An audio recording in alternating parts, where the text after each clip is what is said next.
बोलो श्री कृष्ण भगवान की जय हो।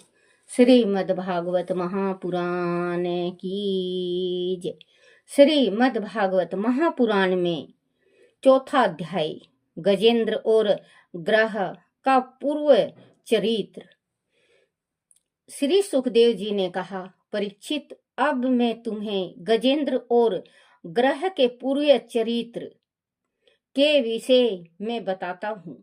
जिस समय भगवान श्री हरि ने ग्रह को मारा और गजेंद्र को बचाया, उस समय वह ग्रह तत्काल परम आश्चर्य में रूप से दीप शरीर धारण करके देवलोक को चला गया। वास्तव में वह ग्रह पूर्व जन्म में हुहु नाम का एक श्रेष्ठ गंधर्व था। अगस्त्य मुनि के श्राप से उसे ग्रह योनि में आना पड़ा था। भगवान ने ही उसे मुक्त कराने के लिए वह सारी लीला रची थी। ग्रह योनि से मुक्त होकर वहां सॉरी बच्चों, मुक्त होकर वह भगवान को नमस्कार करके देवलोक को चला गया। दूसरी ओर भगवान के स्पर्श करने से गजेंद्र के भी सारे पाप नष्ट हो गए। अज्ञान के अंधकार से वह मुक्त हो गया। उसे तत्काल भगवान के प्रसादों का रूप प्राप्त हो गया। उसने भगवान की परिक्रमा की और उनके चरणों में झुक कर प्रणाम किया और सभी के देखते देखते बैकुंठ लोक को चला गया। राजन, वह गजेंद्र पूर्व जन्म में द्रविड़ देश का पांडे वंशी राजा था। उसका नाम इंद्रघुमन था। वह भगवान का परम भक्त और अत्यंत यशस्वी महात्मा राजा था। एक बार की बात है कि राजा इंद्रघुमन अपना राजपाट छोड़कर मलय पर्वत पर जाकर साधना करने लगा। उसने अपनी जटाएं बढ़ा ली और तपस्या का वेश धारण कर लिया। एक दिन वह स्नान आदि से निपट कर भगवान की पूजा एक ग्रह मन से कर रहा था। उसी समय देव योग से परम यशस्वी अगस्त मुनि अपनी शिष्य मंडली के साथ वहां आए। उन्होंने देखा कि राजा इंद्रघुमन गृहस्थलोचित अतिथि सेवा और प्रजा पालन धर्म का परित्याग करके तपस्वी की भांति एकांत में बैठकर उपासना कर रहा है। उन्हें लगा कि एक राजा का यह अनुचित कर्म है, इसीलिए मुनि को क्रोध आ गया। उन्होंने राजा को श्राप देते हुए कहा, राजन, तूने गुरुजनों से शिक्षा ग्रहण नहीं की और परोपकार के कर्म से विनित होकर अभिमान वस्तु मन मानी कर रहा है। ब्राह्मणों का अपमान करने वाला तू हाथी के समान जड़ बुद्धि है, इसीलिए तुझे अज्ञानी हाथी की योनि प्राप्त होगा। क्योंकि ऋषि मुनि पहले बच्चों, आजकल हम जो व्रत करते हैं या पूजा करते हैं या पाठ करते हैं, कुछ भी करते हैं हम अपने मन से उठा लेते हैं। किसी भी पाठ पूजा को आप अपने घर से देख लेना बच्चों, कुछ भी मन करेगा जब भी हम व्रत उठा लेते हैं। जैसे सोमवार का हुआ या जैसे प्रदोष का व्रत हुआ, शिवरात्रि का व्रत हुआ, चाहे किसी चीज का भी व्रत हुआ, हम खुद अपने मन से ही व्रत को उठा लेते हैं। किसी से पूछना नहीं, किसी से जांचना नहीं, किसी से कुछ वो नहीं करना। शनिवार का व्रत है, शनिवार का व्रत कब करना चाहिए, किस टाइम करना चाहिए, किस पक्ष में करना चाहिए, कोई नहीं पूछता आजकल। शनिवार का व्रत अगर मन में आया, चाहे अंधेरी हो, चाहे चांदन हो, चाहे ये भादो हो चाहे कार्तिक हो, हम उठा लेते हैं व्रत को, उसका फल हमें प्राप्त नहीं होता, व्रतों का फल प्राप्त नहीं होता। पहले के देखो ऋषि मुनि, राजा ने सब कुछ त्याग के अपना सब कुछ त्याग दिया और ध्यान मगन हो गए भगवान में। लेकिन ऋषि सोचा, बोले कि राजा का कर्तव्य है देश पालन करना, लेकिन राजा तो बेमुख हो गया, ये तो कर नहीं रहे हैं। तो इन्होंने श्राप दिया कि तू जड़ हाथी हो जा, क्योंकि हाथी कितना बड़ा होता है उसकी बुद्धि नहीं होती, हाथी की बुद्धि छोटी होती है। तो हाथी चाहे कितना बड़ा हो जाए, अगर नाक में उसके कीड़े घुस जाए, चींटी, तो हाथी संभाल नहीं सकता, अपने शरीर को गिरा देता है, जब भी खत्म हो जाता है। उसके नाक में अगर कीड़ी चली जाए तो कितना भी, कहते हैं ना कि बड़ा से बड़ा इंसान को पछाड़ना हो तो कभी ये मत देखो कि आपके सामने वाला कमजोर है, ये मत सोचो कि आपके सामने वाला कमजोर है। हाथी इतना तगड़ा होता है, लेकिन एक चींटी मार देती है हाथी को, जान से मार देती है, आप ये सोच लो। क्योंकि ताकतवर चींटी नहीं होती, चींटी तो थोड़ा सा मसल दो मर जाएगी, हाथी मर जाता है। लेकिन तो व्रत, अगर व्रत करना हो बच्चों, जैसे व्रत करना हो, पहले व्रत बता रही हूं मैं इसका, ये शनि का, क्योंकि अब 3-4 राशियों पे साढ़सती का ग्रह चला हुआ है, 3-4 राशि पे ज्यादा तंग हैं, उनके वास्ते हैं। अब तो आप मीठा गुड़ का पानी ले जाओ 1 लोटा, उसमें काला तिल डाल के और सरसों का जोत बत्ती आप 1 दीवा ले जाओ, उस दीवा में 7 लंबी बत्ती बना के ले जाओ, पतली पतली बत्ती 7, लंबी लंबी 7 बत्ती बनाओ और एक दीवे में तेल डाल के और 7 को डुबा दो। या आप जलाओ चौमुखा दीवा, चारों तरफ, पूरा पश्चिम उत्तर दक्षिण चौमुखा दीवा, 2 लंबी जोत बनाओ और आप दीवा ले जाओ, दीवा थोड़ा बड़ा होगा, तेल डालो और उसमें आप चारों तरफ ये डबो के रुई का जो बत्ती बनाओगे, बत्ती और चारों तरफ आप जला दो। तो जलाना कैसे है, अगर आप चौमुखा दीवा जला रहे हो तो भूल से भी आप बच्चों अपने मन से मत जलाओ। जैसे पूरब, पश्चिम, उत्तर, दक्षिण, याद रखना, इस चीज को याद रखना। जब दीवा जला रहे हो, जोत बत्ती जला रहे हो, चौमुखा दीवा, अगर वो 7 बत्ती का जोत जला रहे हो तो एक ही साइड जलेगा बच्चों, 7, वो 7 इस वास्ते जलता है जो उसका ये 7 जिसके ग्रह चल रहे हैं उनका, ढैया और साढ़सती का 7 दीवा जलता है। चौमुखा दीवा जलाओ तो और अच्छा, 7 दीवा जलाओ तो और अच्छा। तो आप जैसे कि ये एक बात याद रखना है, पूरब, पश्चिम, उत्तर, दक्षिण, आप बच्चों ये जरूर जलाया करो। आपके साढ़सती थोड़ा गुस्से में है तो आपका राहत मिलेगा। आपका जो चिड़चिड़ा है, पहले अच्छा था अब चिड़चिड़ा हो गया है, गृहस्थी में सुख नहीं है, माँ बाप में अनबन हो रही है, बहन भाई में अनबन है, तो आप शनिवार को तो ये ले जाओ मीठा पानी, 1 लोटा गुड़ में घोल के शरबत बनाओ, गुड़ घोल के, और उसमें काला तिल डालो, और नीला फूल मिले तो नीला फूल डालो, उसमें नीला फूल चढ़ता है, नीला फूल, और नहीं नीला मिले तो आपकी मर्जी, चाहे कोई सा भी फूल हो, लेकिन नीला फूल बहुत अच्छा होता है।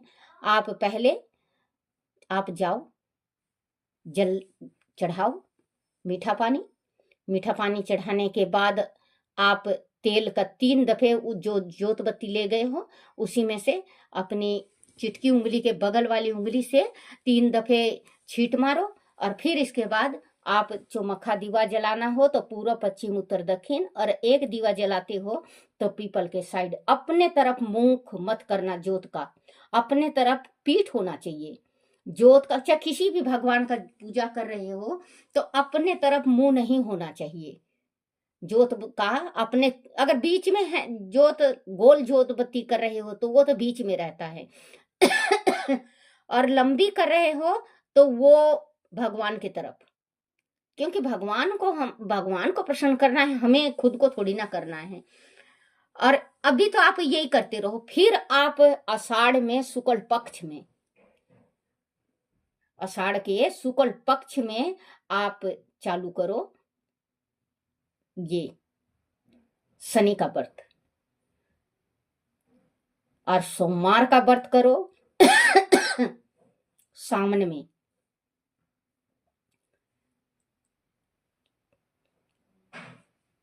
सावन में आप व्रत चालू कर दो, 1 साल का, 1.25 साल का, 2 साल का, वो आपकी इच्छा है। तो ये 2 व्रत आप करो, 2 व्रत से बहुत ज्यादा वो होगा। हाँ बच्चों, एक बात और है, शनिवार के दिन मीठा जल होगा और मंगलवार के दिन फीका जल होगा। मंगलवार के दिन आप गुड़ ले जाओ, छोटा सा, आप लाल फूल ले जाओ, गुड़ ले जाओ, आप जोत बत्ती ले जाओ, घी का ले जाओ। तेल का नहीं जलेगा, मंगलवार को घी का जलेगा, क्योंकि उस दिन पितरों का दिन भी होता है, ब्रह्म का दिन भी होता है। उस दिन हमारे माँ लक्ष्मी का दिन, विष्णु लक्ष्मी का दिन होता है। मंगलवार के दिन अगर आप पीपल का पूजा कर रहे हो तो घी का जलेगा जोत बत्ती, और गुड़ चढ़ेगा, फूल चढ़ेगा, जल चढ़ेगा, और करने के बाद आप अपनी तकलीफ विष्णु लक्ष्मी से कह सकती हो। शनिवार के दिन शनि का होता है और मंगलवार के दिन भगवान विष्णु और माँ लक्ष्मी का। आप ये छोटा छोटा बच्चों, अगर थोड़ा थोड़ा अगर आप जैसे सही ढंग से करोगे ना तो आपको पूरा पूरा फल मिलेगा। मैं तो यही चाहती हूँ बच्चों कि मेरा बताया हुआ आपको फलित हो तो मेरा जीवन सफल हो जाएगा। क्योंकि कहते हैं बच्चों, अगर किसी का बेल अगर चढ़ा ना सको तो किसी का बेल काटना भी नहीं चाहिए। संसार में बहुत हैं ऐसे वो करने वाले। आपकी शादी नहीं हो रही है, अगर आपकी शादी नहीं हो रही है तो आप नित्य नेम भगवान के पास, शिव जी के पास जाओ, 1 लोटा जल, थोड़ा सा चावल और उसमें थोड़ा सा गुड़ डाल के, सफेद फूल, और भगवान से बेलपत्र हो तो बेलपत्र चढ़ाओ, नहीं तो आप हाथ जोड़ के भगवान से प्रार्थना करो। जैसे शिव पार्वती का आप दोनों की जोड़ी है वैसे भी मेरी जोड़ी बनाओ। आप देख लेना बच्चों, 2 बार करोगे, 4 बार करोगे, 6 बार करोगे, 3 महीना भीतर भीतर आपका रिश्ता पक्का होना ही होना है। आप ये छोटे छोटे उपाय जरूर करके देखो बच्चों।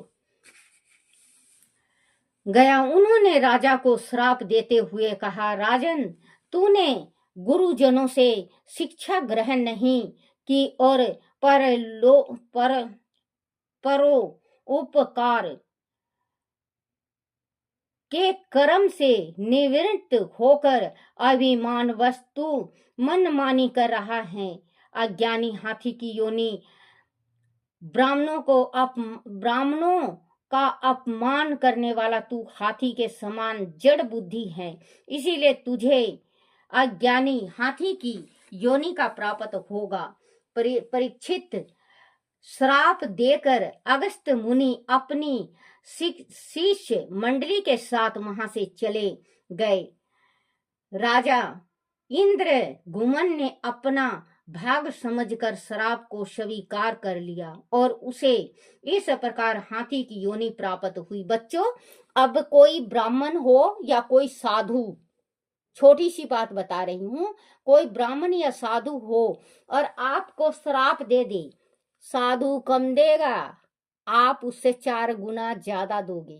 पहले के जो राजा थे, जो भी कोई थे, सतयुग चलता था पहले, अब तो कलयुग है। अब तो माँ बाप को बर्दाश्त नहीं करते, माँ बाप को ज्यादा बोलते हैं तो माँ बाप को थपड़ा देते हैं। बेटा बेटी, उनकी इतनी हिम्मत हो जाती है कि बेटा बेटी थपड़ा देते हैं। और पहले के युग में माता पिता चाहे कितना बूढ़े हो जाते थे, चाहे कितना बूढ़ा बेटा हो जाता था, माँ बाप की इतनी हिम्मत होती थी कि उनके ऊपर डांट और मार लगा देते थे। लेकिन अब नहीं रहा बच्चों।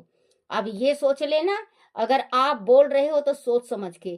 और देखो, जिस घर में बेटा जवान हो जाता है, आज बता रही हूँ हकीकत। जिस घर में बेटा जवान हो जाता है और कमाने लगता है और पिता या माँ बुजुर्ग हो जाते हैं, माता पिता, तो वो घुट घुट के मरते हैं। ये हकीकत बात है बच्चों, वो घुट घुट के मरते हैं। अगर मैं ये मेरे मुंह से ये निकल जाएगा, मेरा बेटा खाना बंद कर देगा। अगर मेरे से ये बोला जाएगा तो मेरा बेटा पानी खाना बंद कर देगा, आना जाना बंद कर देगा, बोलना छोड़ देगा, दवाई देना बंद कर देगा, क्योंकि वो उनके रोटी के अधीन हैं। वो माँ बाप उनके उन बच्चों के अधीन हो जाते हैं। अरे ऐसी अधीनता से अच्छा तो तुम अभी से ही 2 पैसा इकट्ठा करने लग जाओ, जो अपने बच्चों के अधीन तो ना रहो, जो अपने मन का दान दो और अपने मन का खान खाओ।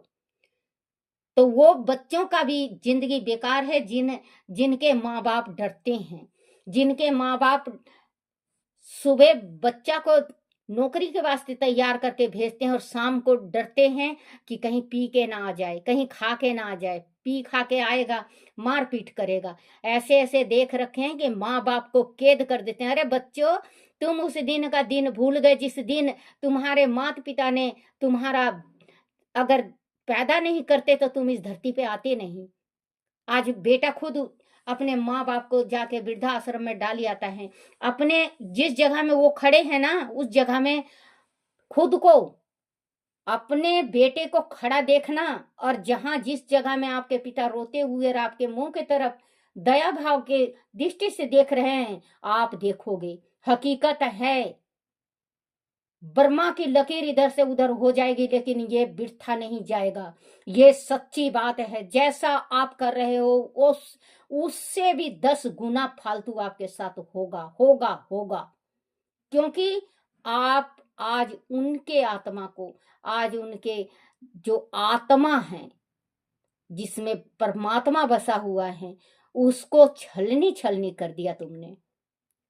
बच्चों, आज कमा रहे हो, अगर कल तुम्हारे माँ बाप, चलना किसने सिखाया? आप बताओ मेरे को, चलना किसने सिखाया?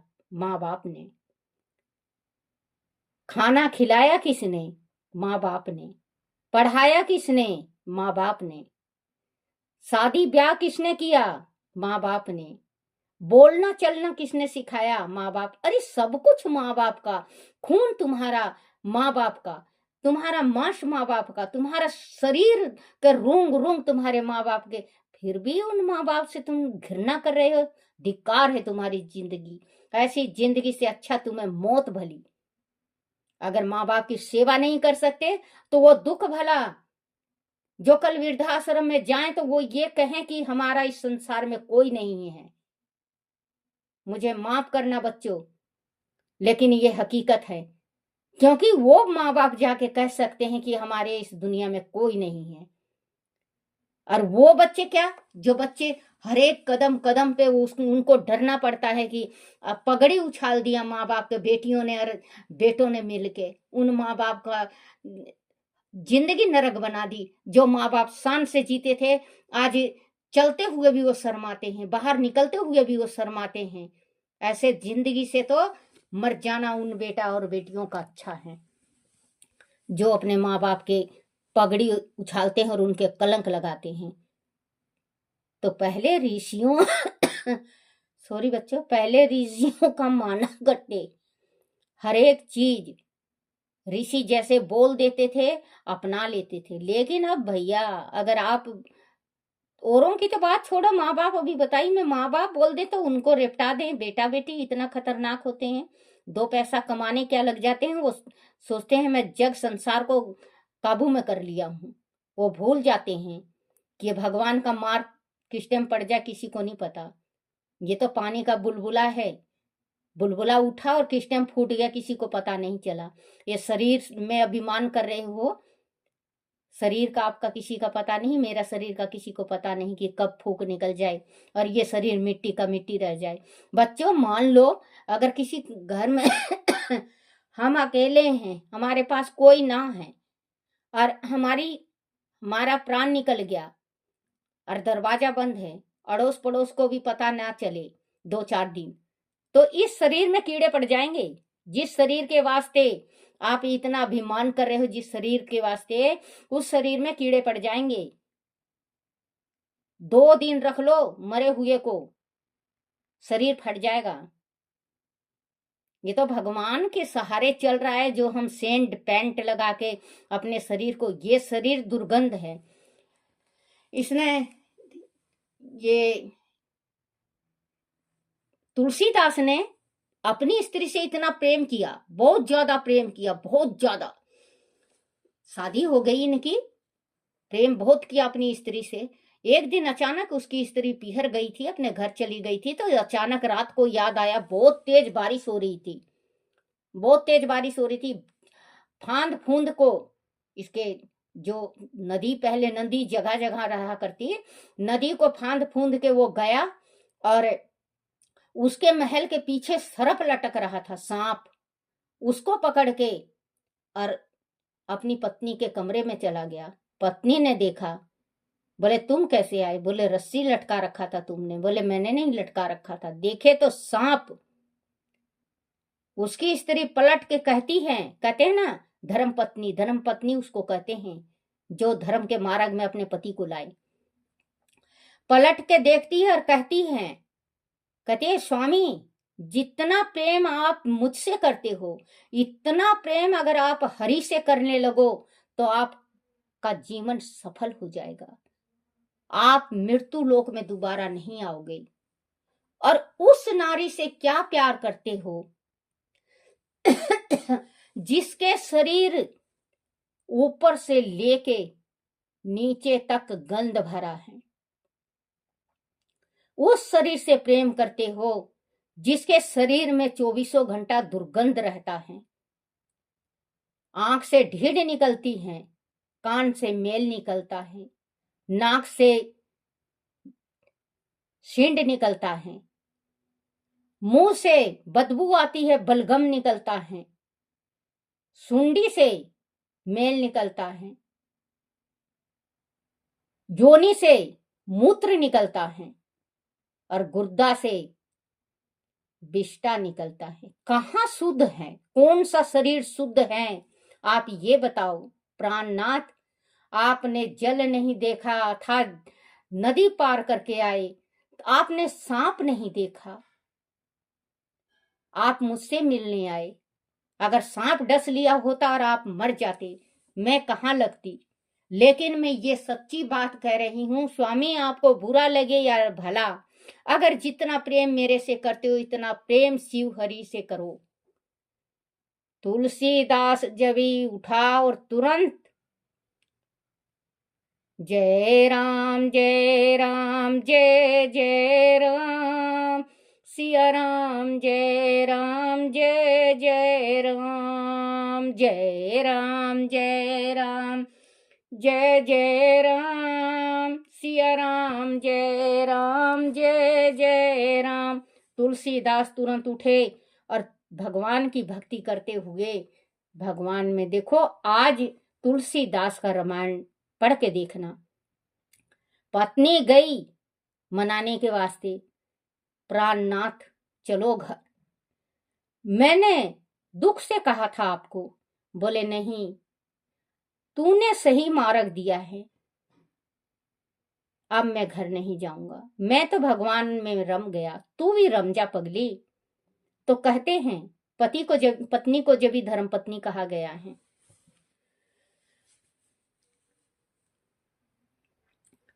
परंतु भगवान की आराधना जिसने एक बार ही, परंतु भगवान की आराधना जिसने एक बार हृदय से की हो, उसे किसी भी योनि में क्यों ना डाल दिया जाए, भगवान का ध्यान उसे आ ही जाता है। बोलो श्री कृष्ण भगवान की जय। मैं भी प्रभु चाहे किसी भी योनि में देना जन्म, आपकी भक्ति में देना। डाल दिया योनि में क्यों ना डाल दिया जाए, भगवान का ध्यान उसे आ ही जाता है। मनुष्य योनि में किए गए सत्य कर्म सदैव उसके साथ रहते हैं। और वह उसे हर प्रकार के पाप कर्मों से बचाते रहते हैं। इसीलिए हाथी योनि में पड़ने के उपरांत जब गजेंद्र ने भगवान श्री हरि को याद किया तो उन्होंने उनका उद्धार करके उसे अपने प्रसाद बना लिया। गंधर्व, सिद्ध और देवगण भगवान की इस लीला को देखकर उनका गुणगान करने लगे और भगवान गजेंद्र के सूक्ष्म शरीर को लेकर अपने धाम चले गए। हे कुरुवंश शिरोमणि राजा परीक्षित, तुमने भगवान श्री हरि और गजेंद्र मोक्ष की कथा सुनी। यह प्रसंग सभी पापों को नष्ट करने वाला है। भगवान ने जब गजेंद्र का उद्धार किया तब उन्होंने उससे कहा था, जो लोग रात के पिछले पहर में उठकर एक ग्रह, बच्चों ध्यान से सुनना, इसको ध्यान से सुनना बच्चों, जो लोग रात के पिछले पहर में उठकर एक ग्रह चित्त से मेरा ध्यान करते हैं और मेरी लीलाओं का स्मरण करते हैं, वह समस्त पापों से छूट जाते हैं। इसीलिए जिस पाप के कारण श्रापित होकर तुम यहाँ जो अमरण अनशन कर रहे हो, इसीलिए मुक्त होने का एकमात्र उपाय भगवान श्री हरि का जाप और पूजन करना ही है। बोलो श्री कृष्ण भगवान की जय। श्री कृष्ण गोविंद हरे मुरारी, हे नाथ नारायण वासुदेवाय, हे नाथ नारायण वासुदेवाय, हे नाथ नारायण वासुदेवाय। बोलो श्री कृष्ण भगवान की जय हो। अपने अपने माता पिता की जय, अपने अपने गुरुदेव महाराज की जय। हे मेरे भगवान, मेरे से कोई भूल चूक, कोई गलती हो जाए, कोई टूटी रह जाए, मुझे क्षमा करना, क्षमा करना, क्षमा करना। बच्चों आप भी मुझे क्षमा करना। मेरे अगर कुछ मेरे जबान से गलत निकल जाए तो आप भी क्षमा करना, क्षमा करना, क्षमा करना।